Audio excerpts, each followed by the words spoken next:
मेरा भारत चैनल से के शर्मा की राम राम। आओ हम इस पवित्र सावन के महीने में जिस तरह लगातार महादेव के ज्योतिर्लिंग दर्शन करते आ रहे हैं, जैसा कि पिछली बार हमने त्र्यंबकेश्वर भगवान के दर्शन किए और आज हम 9वें ज्योतिर्लिंग बैजनाथ जी के दर्शन करेंगे और भगवान शिव का उच्चारण करते हुए आओ हम भगवान शिव के धाम बैजनाथ चलते हैं।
आओ अब हम भगवान बैजनाथ के दर्शन करने चलते हैं। भगवान बैजनाथ का ज्योतिर्लिंग बिहार से अलग हुए दूसरे राज्य झारखंड में देवधर में स्थित है। मुझे भी भगवान शिव की कृपा से जाने का सौभाग्य प्राप्त हुआ। हम गया जी गए थे और गया जी से भगवान शिव ने कृपा की और हम दर्शन करने चलेंगे। भगवान बैजनाथ जहाँ स्थित है उसका नाम है देवधर।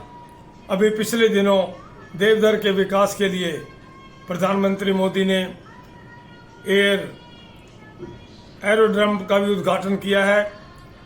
अब विश्व से लोग जो आते हैं उनको बाय एयर भी वो आ सकते हैं। ऐसा महान तीर्थ है वो, वहाँ पर लाखों लोग जाते हैं। और सबसे बड़ी बात मैं एक और बताना चाहूँगा, इसका बैजनाथ भगवान बैजनाथ का महत्व दुगना है, क्योंकि जब दक्ष प्रजापति के घर माँ पार्वती ने भगवान शिव का अपमान ना सहते हुए अग्निकुंड में अपने आप को समाप्त किया था, उस समय भगवान शिव विह्वल होकर के पार्वती के उस जले हुए शरीर को लेकर के ब्रह्मांड में जब विचरे थे, उसी समय कहा जाता है कि माँ पार्वती का जो हृदय है वो यहीं पर गिरा था बैजनाथ में।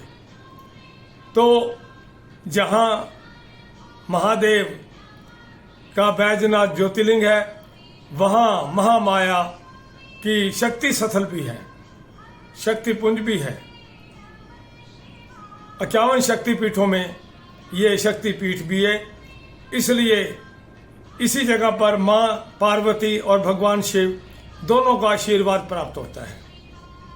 शिव पुराण के अनुसार कथा इस प्रकार है कि लंकापति रावण, लंकापति तो बाद में बना, रावण भगवान शिव को प्रसन्न करने के लिए तपस्या करने लगा। बहुत ही घोर तपस्या की। जब भगवान शिव प्रकट नहीं हुए तो उसने अपने 10 सिरों में से एक एक सिर काट करके शिवलिंग पे चढ़ाना शुरू कर दिया। इतनी सख्त भक्ति देखकर भगवान शिव भी हैरान थे। इसी प्रकार एक एक करके सिर जब रावण चढ़ाता जा रहा था, जैसे ही 10वें सिर को चढ़ाने के लिए तलवार उठाई रावण ने,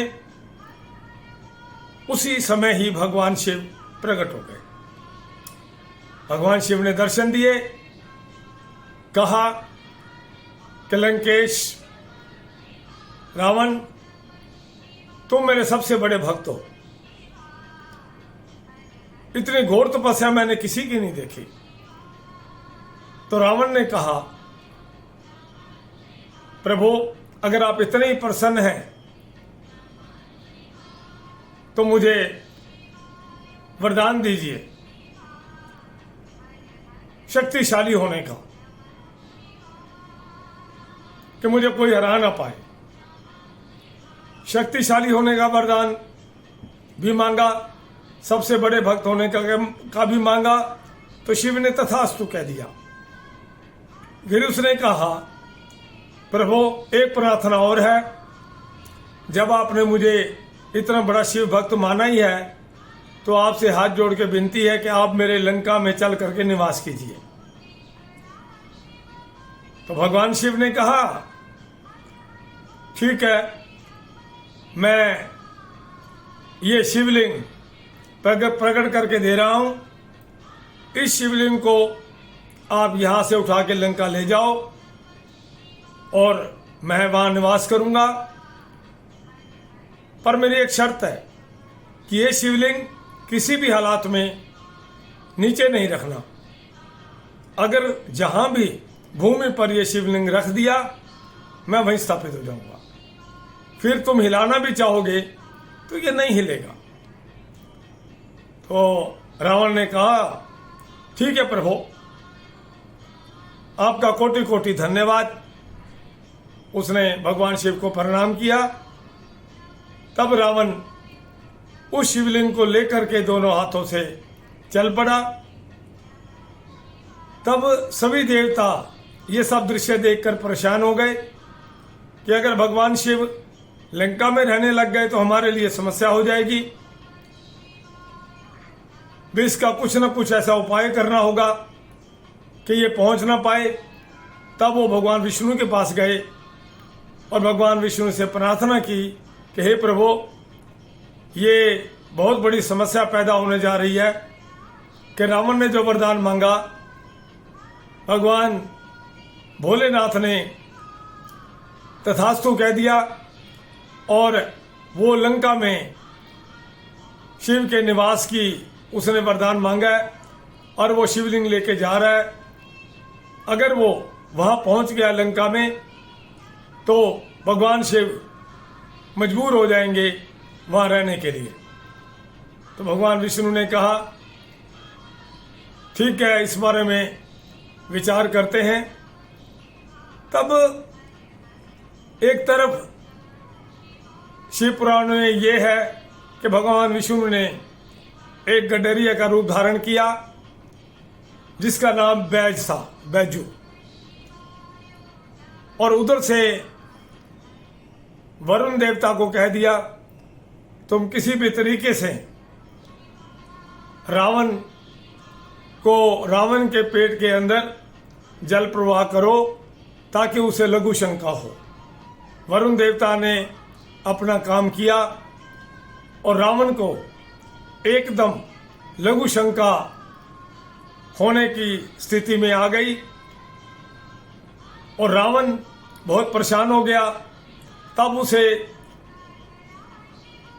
एक गडरिया दिखा तो वो नीचे उतर करके उस गडरिये के पास गया, कहा कि इसे अपने हाथों में कुछ समय संभालो, मैं अभी आया। तो उस गडरिये ने उस शिवलिंग को हाथों में पकड़े रखा और रावण लघु शंका के लिए चला गया। लेकिन जब कुछ समय तक नहीं आया, क्योंकि वरुण देवता जी भी अपना काम कर रहे थे, जब कुछ समय तक नहीं आया तो उस गडरिये ने शिवलिंग को वहीं रख दिया और चला गया। जब रावण आया और देख के हैरान हो गया कि मेरी सारी तपस्या बेकार हो गई, तब उन्होंने उठाने की कोशिश की शिवलिंग को, बहुत कोशिश की, पर शिवलिंग नहीं उठा। तब रावण ने एक अंगूठे से दबाव बनाया वहीं जमीन में, ताकि यहीं पर ही धंसे, लेकिन ऐसा नहीं हुआ। उसके बाद रावण ने वहीं बैठ करके पूजा अर्चना की। तभी सब देवतागण भी आ गए, ब्रह्मा जी पहुंच गए, विष्णु जी पहुंच गए, सभी ने पूजा अर्चना की। उसी शिवलिंग पर पूजा अर्चना करके सभी देवता अपने अपने धाम को चले गए। और इसी प्रकार ये शिवलिंग की स्थापना यहीं हो गई। और क्योंकि भगवान विष्णु जी ने जो गडरिये का रूप धारण किया था उसका नाम बैजू था, तो इस शिवलिंग का नाम भी बैजनाथ पड़ गया। और बैजनाथ शिव वहीं स्थापित हो गए। रावण अपने राज्य में चला गया और इसी प्रकार वहां से बैजनाथ से कुछ ही दूरी पर गंगा भी बहती है और वहां का दृश्य बहुत मनोरम है। जैसे कि मैंने आपको बताया कि वो शक्तिपुंज भी है 51 शक्तिपीठों में से। इसी प्रकार बैजनाथ शिवलिंग, बैजनाथ ज्योतिर्लिंग के दर्शन करने जब भी आप जाएं तो जरूर दर्शन करें। इसके साथ ही 51 शक्तिपीठों में जो शक्तिपीठ है उसके भी दर्शन जरूर करें।